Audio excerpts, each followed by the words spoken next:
Nolan didn't mean to get in the middle of it, but when he saw the woman in the red coat cornered by paparazzi outside the bakery, his instincts kicked in like a reflex.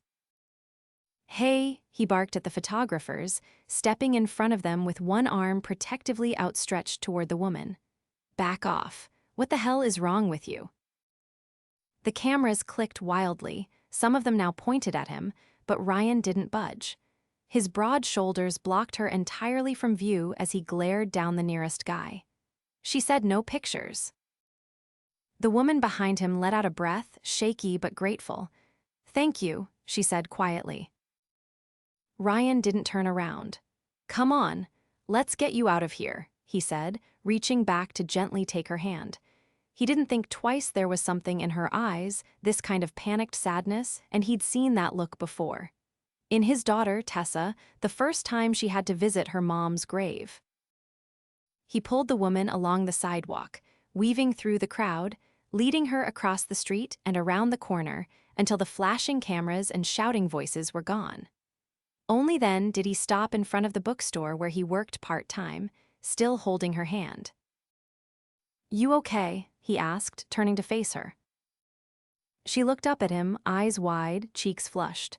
"Yeah, I didn't expect them to find me here." Ryan furrowed his brow. "Are you famous or something?" She let out a small, breathless laugh. "Something like that." He took a moment to really look at her. She was striking long dark hair pulled into a low ponytail, green eyes that shimmered with something unreadable, and a face that looked familiar, though he couldn't quite place it. "I'm Ryan," he said, letting go of her hand. "Sorry if I was too forward back there. I just couldn't watch them harass you like that." "I'm Kiera Sutton," she said, offering a small smile. "And no, you weren't too forward. You probably saved me from having a breakdown on a public sidewalk." "Glad I could help," he said, scratching the back of his neck. "You want to come inside for a bit? It's not much, but—" "Yes, please," she interrupted quickly, her voice tight. "Just for a minute." He led her into the bookstore, where the warm scent of old pages and coffee lingered in the air. The place was quiet, only one customer in the corner reading, and Ryan gestured to the small coffee nook near the back. "Give me a second," he said, heading behind the counter. "We've got tea, coffee, hot chocolate." "Coffee's perfect," Kiera said, sliding onto a stool. He made 2 cups and handed her one, watching as she wrapped her fingers around it like she needed the heat. "You sure you're okay?" "Yeah," she said softly, then looked up. "Do you have kids?" The question caught him off guard. "Yeah, one, Tessa, she's 6. Kiera's face softened. "You're really good with people, you know that." Ryan chuckled. "Only when I'm not sleep-deprived. Parenting solo isn't exactly a breeze." "Where is she now?" "With my neighbor, Mrs. Caldwell. She's basically adopted us at this point." Kiera smiled again, this time more genuinely. "I like that." He looked at her, curious now. "So, what's your story? Why were they swarming you like that?" She hesitated, then took a sip of her coffee. "I'm in the middle of a very public business deal. High-profile investors, media attention, that kind of thing. I was trying to sneak away for a quiet morning." "Doesn't sound so quiet anymore." "No," she said with a laugh. "But this bookstore, it's the quiet I needed." Something about her didn't add up, though. Her coat looked expensive. Her boots were Italian leather. Her purse alone probably cost more than Ryan's rent, but she didn't act like a rich woman. She acted like someone who just wanted to be left alone.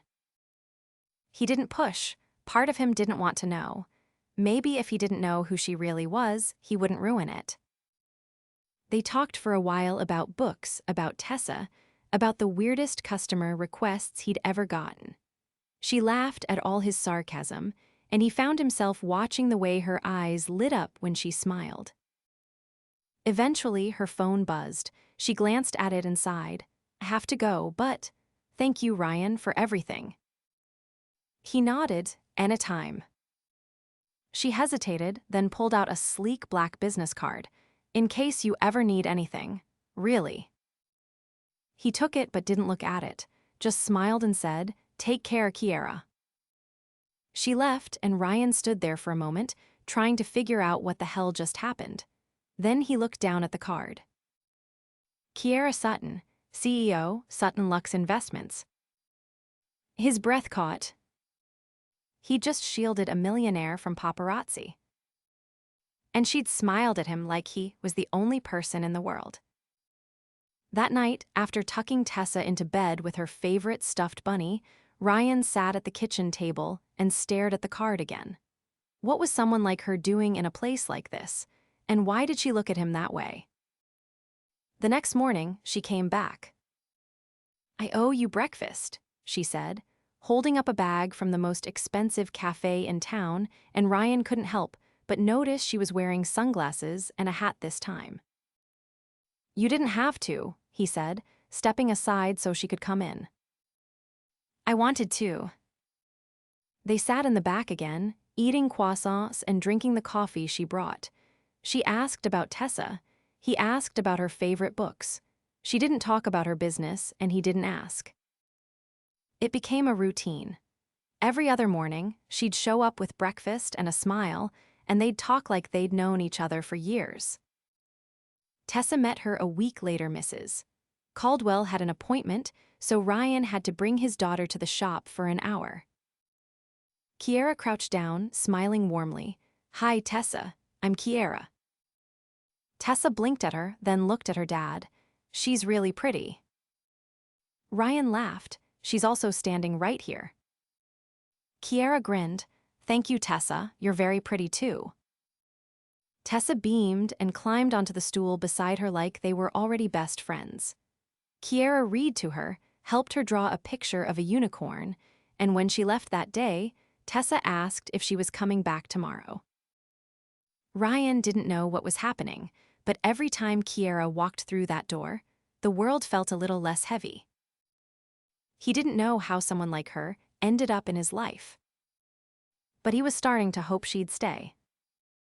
The rain started just as Ryan turned the bookstore's sign to closed. It came down in sheets, streaking the windows and pooling along the sidewalk outside. He grabbed the mop from the back room, ready to soak up what always leaked through the front corner when it stormed, when he heard the tap. She was standing there again, umbrella forgotten, soaked through, her hair clinging to her face. "Kiera," he rushed to the door and opened it wide. "What are you doing out in this?" "I didn't know where else to go," she said, stepping inside. "I just needed 5 minutes." He shut the door behind her and locked it again. "You're drenched, come here."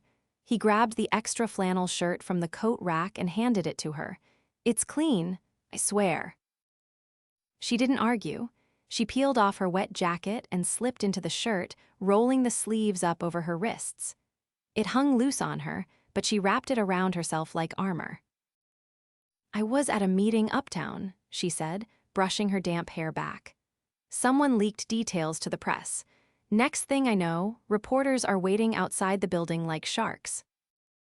Ryan leaned against the counter. "You could have gone to any hotel in the city. You came here." She didn't answer right away. Her gaze drifted around the shelves, the rain tapping steadily on the roof above them.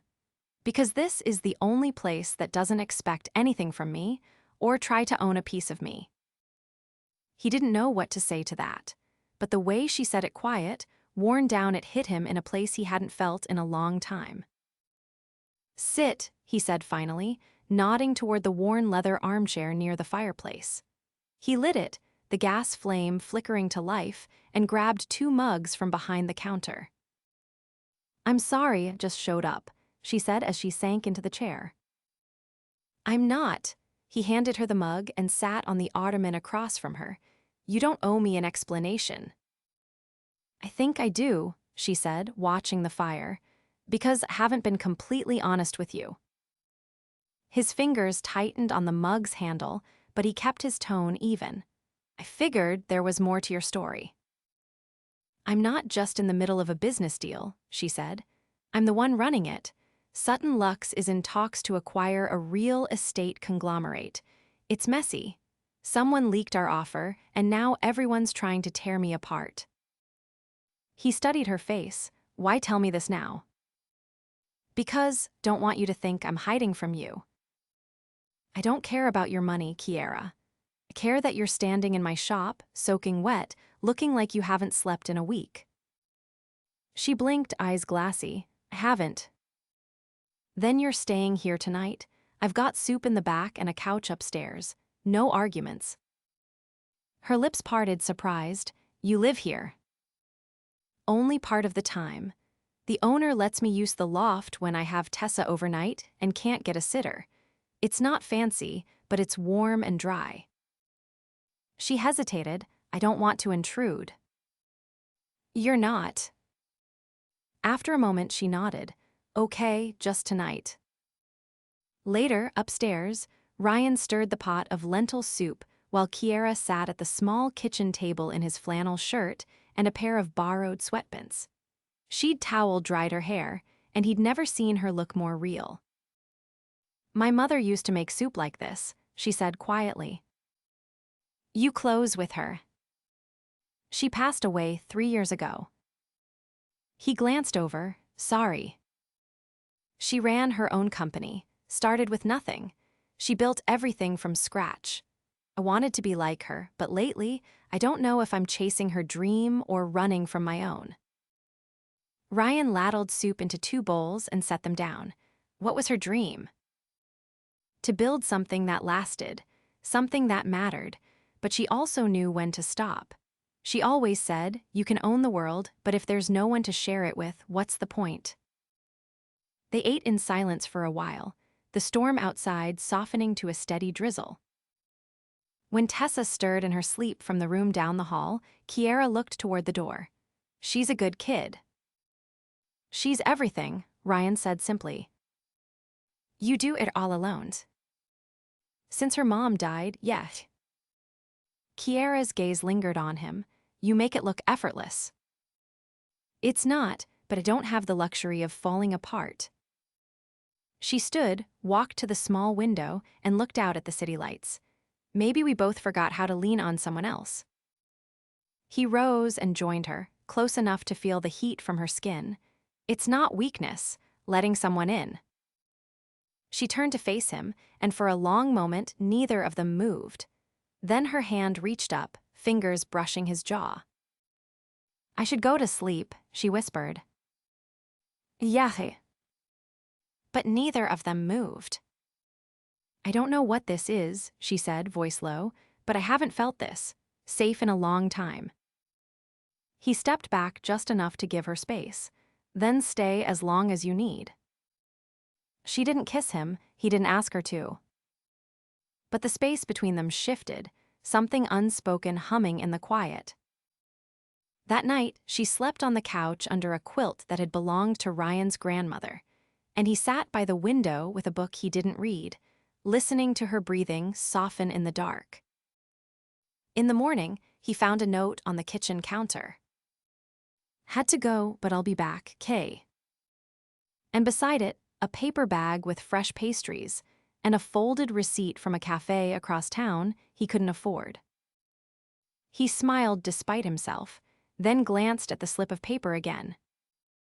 She hadn't left her number. She hadn't needed to. She'd already made a place in his life he couldn't unmake. It had been 5 days since Kiera left the note on Ryan's counter, and she hadn't come back. Ryan told himself it didn't matter, that what they had, whatever it was temporary. A moment of connection in a quiet bookstore during a storm, nothing more. But when he caught himself glancing at the door every time the bell chimed, or instinctively reaching for a second coffee mug each morning, he knew he was lying. Tessa noticed first. Is the pretty lady coming back? She asked on the walk home from school, swinging her backpack like a pendulum beside her. I don't know, Ryan said, keeping his tone light. She's probably busy. Tessa glanced up at him, squinting. She left her scarf. What? In the reading chair. It's red and smells like that perfume with the flower name. Ryan hadn't noticed it, but that night, after Tessa fell asleep, he found it draped over the back of the armchair. Silk. Expensive.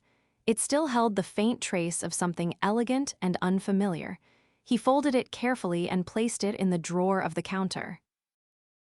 That same night, as the rain returned for the first time since she left, someone knocked on the bookstore's back door.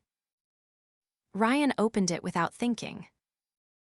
Kiera stood there, her coat soaked through again, but this time there were no tears in her eyes, only fury. He stepped aside, and she walked in like a storm.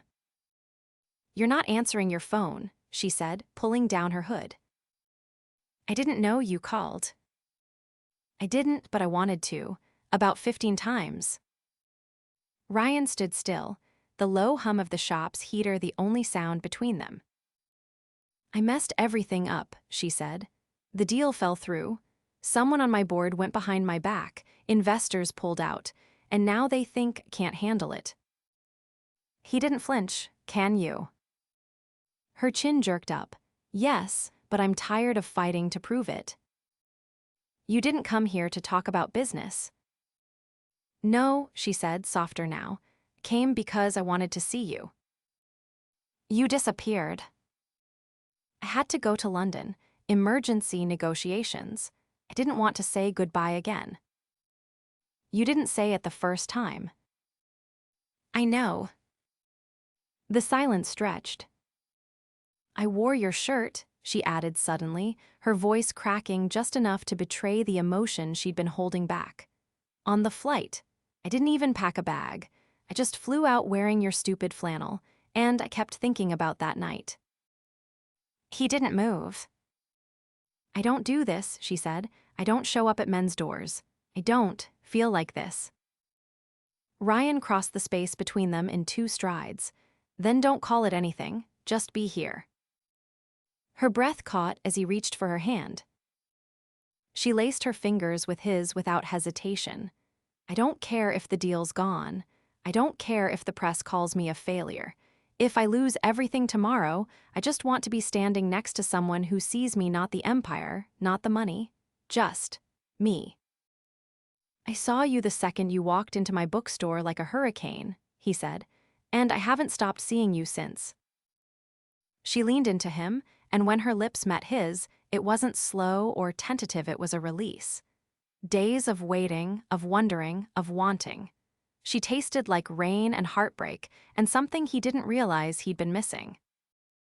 When they pulled apart, she rested her forehead against his. "I don't know how to do this without breaking it." "You don't have to know yet," he said. "You just have to want it." "I do." The next morning came with sun for the first time in a week. Kiera stood in the kitchen in bare feet and one of Ryan's old t-shirts, pouring cereal into a bowl while Tessa peppered her with questions about dolphins and which princess had the best dress. Ryan watched from the doorway, arms crossed, heart full. "You like her," Tessa said when Kiera stepped into the bathroom to brush her hair. "Yeah," Ryan said, "I do." "She's not like the other grown-ups." "No, she really isn't." That afternoon, the 3 of them went to the park.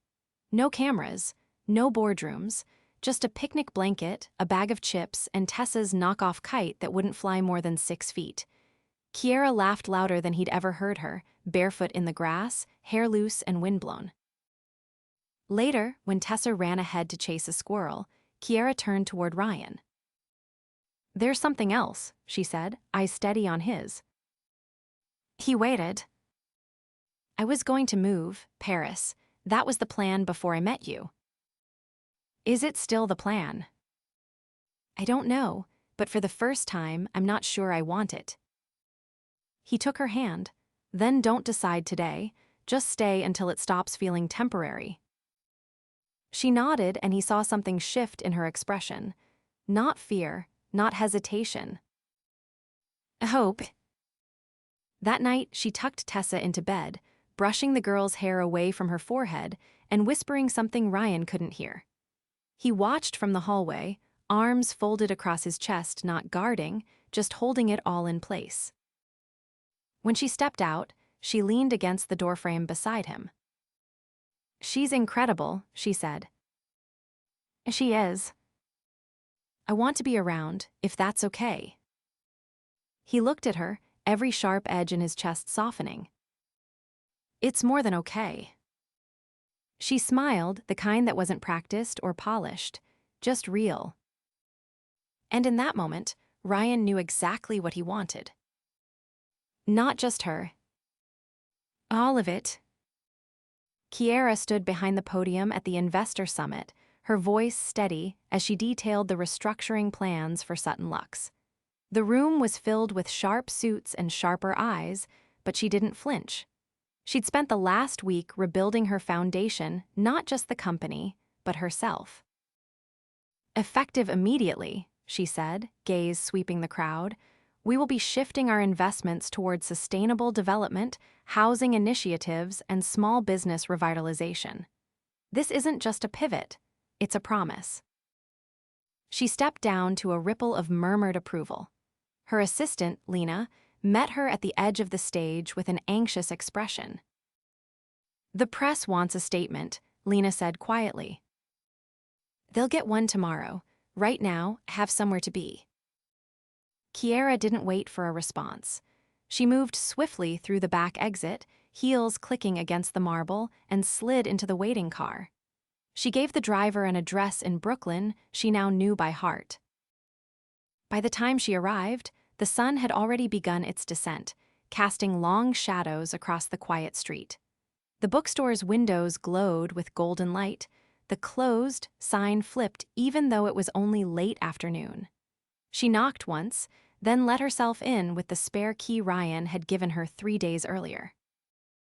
Upstairs, she heard the familiar rustle of pages. Ryan was sitting on the floor beside Tessa's bed, holding up a picture book. Tessa, curled up under a blanket with one sock missing, was listening with rapt attention. And then the dragon took one look at the night and said, "You're not scary. You're just loud." Tessa giggled. "That's what I said to the thunder." Ryan looked up, noticing Kiera in the doorway for the first time. "You're early." "I couldn't wait," she said, slipping out of her coat. "What did I miss?" "The dragon just got insulted," Tessa whispered, scooting over. "You can sit here." Kiera settled beside them, her knees brushing Ryan's. He handed her the book, and she picked up the story without missing a beat. Later, once Tessa had fallen asleep with her hand curled around Kiera's sleeve, they stepped into the kitchen. Ryan poured tea while Kiera leaned against the counter, watching him with a look that held more certainty than it ever had before. "They approved the new direction," she said. "We're going to fund community housing projects and expand into educational grants." He passed her a mug. "That's a big shift." "It's the right one. I want to build something that actually matters now." He nodded slowly. "So what happens next?" "I stay," she said, "if you want me to." He set down his mug. "I do." She reached into her coat pocket and pulled out an envelope. "There's something else." Ryan unfolded the paper inside. His eyes scanned the letter, then shot back to hers. "Are you serious?" "Completely. I bought the building." He stared at her. The landlord was going to sell it to someone who planned to gut the bookstore and turn it into condos. I offered him a better deal. "It's yours now if you want it." Ryan's voice was low. "Why would you do that?" "Because this place saved me," she said. "And because you once told me you didn't have the luxury of falling apart. Now you do. You'll never have to worry about rent or losing this place again." He took a step toward her. "You didn't have to." "I wanted to." He pulled her into his arms, and she melted into him like she belonged there. For a long moment, there were no words, just the quiet rhythm of two people who had stopped pretending they didn't need each other. "I love you," she whispered against his chest.